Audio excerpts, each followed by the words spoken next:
নববর্ষের প্রাক্কালে তেলেঙ্গানার মাননীয় রাজ্যপাল মহোদয়ের উপস্থিতিতে এবং অন্যান্য সরকারি আধিকারিক ও কর্মীদের সহযোগিতায় এক বিশেষ বৃক্ষরোপণ কর্মসূচির আয়োজন করা হয়।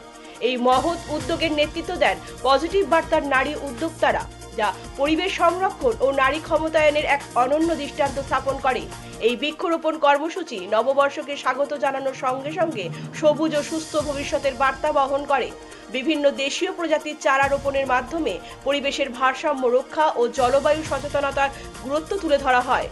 মাননীয় রাজ্যপাল মহোদয় নারী উদ্যোক্তাদের এই উদ্যোগের প্রশংসা করেন এবং পরিবেশ সংরক্ষণ ও সমাজ গঠনের নারী নেতৃত্বে গুরুত্বপূর্ণ ভূমিকার কথা তুলে ধরেন। সরকারি আধিকারিকদের সক্রিয় অংশগ্রহণ এই কর্মসূচিকে আরও তাৎপর্যপূর্ণ করে তোলে। পজিটিভ বার্তার এই উদ্যোগ নববর্ষের সূচনায় পরিবেশ সচেতনতা ও নারী শক্তির সমন্বয়ের আশার আলো জ্বালিয়ে দেয় এবং একটি টেকসই ভবিষ্যতের পথ দেখায়। ব্যুরো রিপোর্ট, পজিটিভ বার্তা। আপনারা দেখছেন positive Barta platform. Think positive, be positive.